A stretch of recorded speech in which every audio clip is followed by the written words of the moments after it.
Hi, everybody. It is time for our monthly mini support group, answering questions from caregivers. And today we're going to talk about why there are no do-overs in caregiving.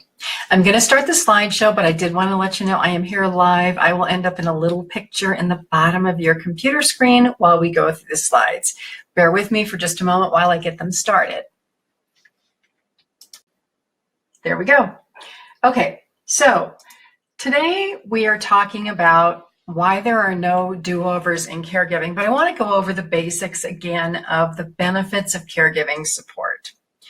If you haven't been here before, I do these groups usually the first Saturday of every month, sometimes on a different Saturday if there is something else that happens to be going on.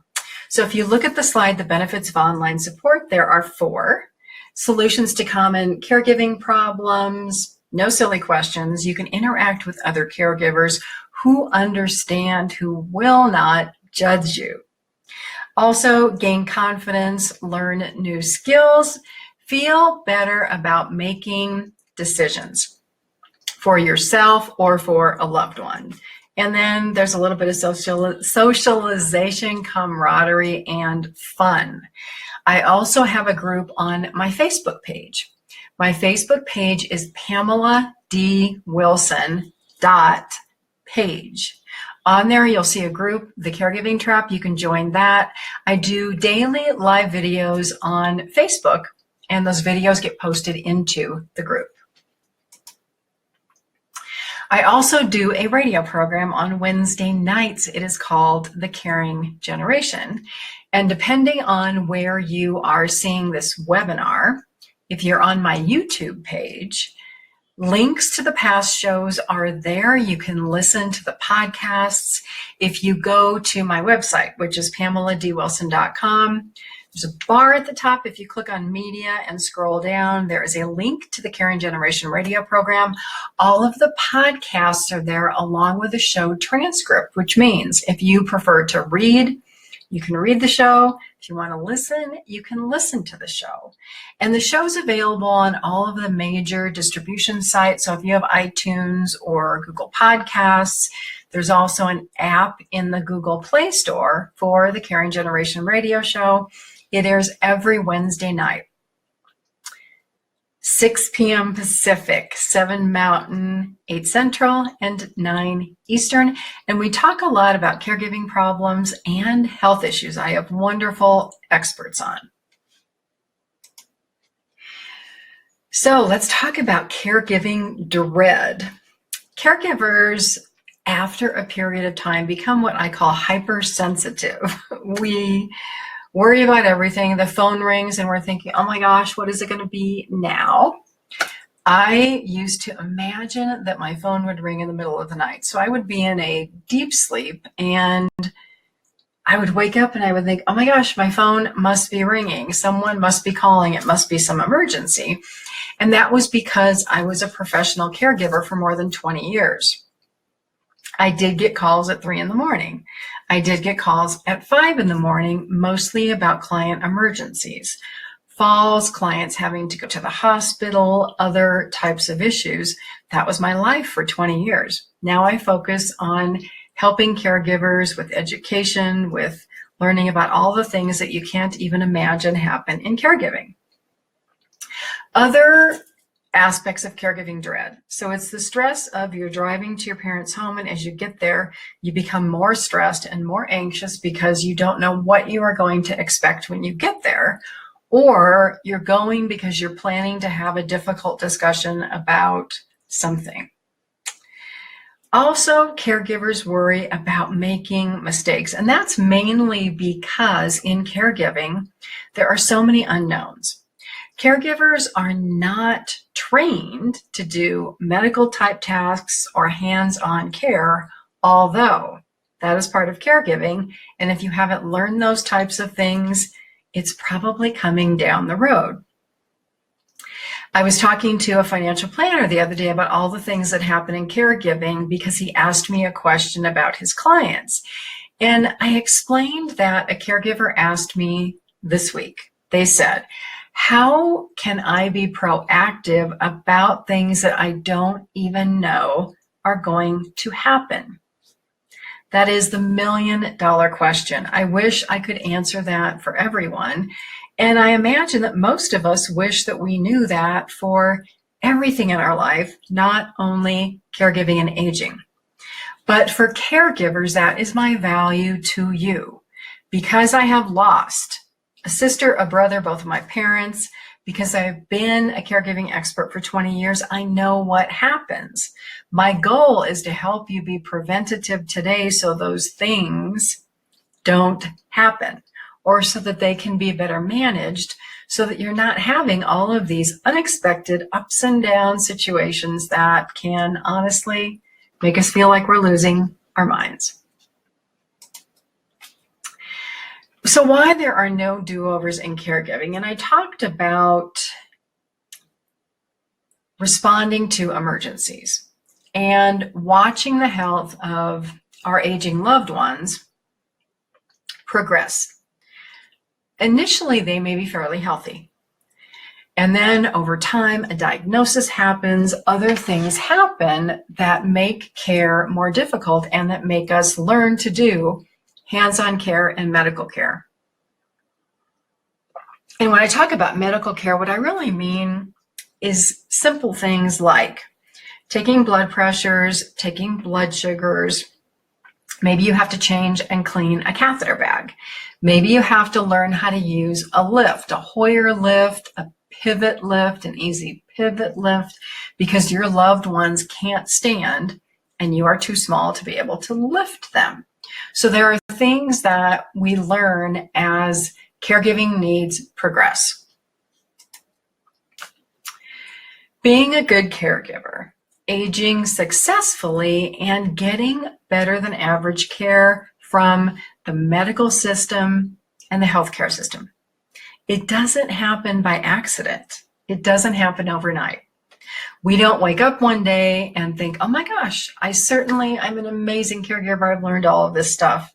Unfortunately, that takes time and experience. But this is the reason why there are no do-overs in caregiving, because we have to learn and be proactive to avoid situations from happening that then we can't change. And I always say that not knowing is not an excuse. My recommendation for caregivers is to become more informed, to learn as much as you can about health conditions and medications and why things happen. And also to be proactive with your doctors in the healthcare system, because they don't want to give people bad news. And I'll share some examples of that in this next slide. But what happens is when we get just a little bit of information and we don't ask questions, the reason there are no do-overs is that little bit of information we got here grows into this huge issue, and it's all encompassing. It's all that we're dealing with. And if we could have dealt with it back when it was a smaller issue, it wouldn't have ballooned into what it did today. So let's talk about some of these. When you don't ask, it is your future that can be negatively affected, or the future of a loved one. I go to the gym because I have a lot of health history in my family. Heart disease, diabetes, strokes, it's not a pretty picture, and I'm hoping to avoid much of that because of my lifestyle and my habits. I was at the gym and I was overhearing these gentlemen talk, and this one gentleman was telling his friend that he had fallen off a ladder 6 months earlier and hurt his ankle, and he didn't go see the doctor. He thought, well, my ankle will heal, it will get better. He's telling his friend that. And he said, well, finally I had to go to the doctor because my ankle didn't get better 6 months later.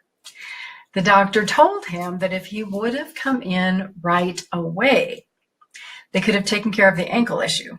But because he waited 6 months, now today he needs surgery. And the surgery may not totally solve the issue. He may never walk the way he did before with that ankle. Because he didn't take action right away, because he wasn't preventative, because he waited and he thought it would get better. How many of us do that? He now has an ankle situation that is going to be a lot of effort to take care of, medical expense, and it's probably never going to be as good as it was 6 months ago. The next one on this list is MCI. That stands for mild cognitive impairment, and this is an area especially where doctors do not want to give you bad news. The statistics today show that Alzheimer's and dementia begin 10 to 20 years before a diagnosis. And we'll talk about why in a minute, but let's say that you go to your doctor and he diagnoses you with mild cognitive impairment. And you think, well, you know, I have a little bit of memory loss. I'm older. This is just what happens. What he doesn't know to tell you, based on his experience, is that more than likely that mild cognitive impairment means that in 3, 5 years, a few more years, you will have Alzheimer's or dementia. If he told you that immediately, what might you do? Might you change some health habits to hopefully delay the progression of the disease? Might you talk to your family about the fact that you might have Alzheimer's or dementia down the road? Might you make plans for your care? What are all the things that we could do to be preventative when we first get a diagnosis if we knew all of the consequences? Honestly, it could change our life. Second one on here is high blood pressure. High blood pressure, heart, vascular, circulation issues with blood and oxygen in the body especially affect the brain. When they affect the brain, that affects your memory. High blood pressure, heart issues can result in dementia and Alzheimer's. High cholesterol, triglycerides. If your numbers are high, take action, do something about it. Don't ignore that. Those two conditions can involve and turn into clogged arteries in the heart. Again, circulatory issues, Alzheimer's, dementia, stents, bypass surgery, congestive heart failure, circulation issues in your legs. The healthcare system is not preventive. It doesn't talk to us about all of this. Your health is 90% up to you, 10% up to a medical system who isn't going to tell you all the things that can happen. Partially because they may not want to scare you, but partially because they don't get paid to prevent disease. They only get paid to treat you after you have the heart attack, after you have a diagnosis of Alzheimer's and dementia, after you have diabetes and a whole host of other issues. That is why I talk to caregivers about this in my courses. I have 2 courses.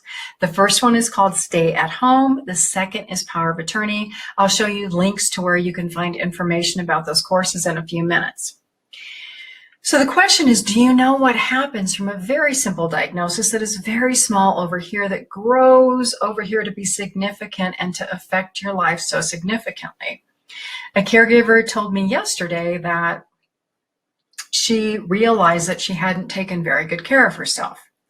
And in watching her mother's health, she also realized all the things that her mother could have done differently if only they knew. Not knowing is not an excuse. I encourage you to be so proactive. Join a caregiving support group, take one of my classes, go on my website, PamelaDWilson.com. There is so much helpful information there that can help you prevent all of these things that I know happen in caregiving. Falls, fractures, and death. This is one of the main reasons that older adults leave their homes. Balance issues, having to hold on to furniture when you walk, problems with your gait, endurance issues. Can you walk 2 blocks? Can you stand on one leg and balance? If you can't, it's time to start looking at your physical health because falls are significant. 13% of people living in the community who are older adults who fall die within 1 year. The rates are 20% for people living in assisted living and independent communities, and 30% if you live in a nursing home or if you have Alzheimer's or dementia. 30% of people who have a hip fracture die within a year. There's a lot of reasons for that. I share that information in my courses. Stay physically active. Do not become sedentary where you can't get up and walk and you have no endurance and you have issues. So many of these little health things happen and we ignore them, and then they become so significant that we do have to leave our homes. None of us want to live in a nursing home. So let's talk about my online groups on Facebook. It is the Caregiving Trap. You can go to my Facebook page, PamelaDWilson.page, and join me.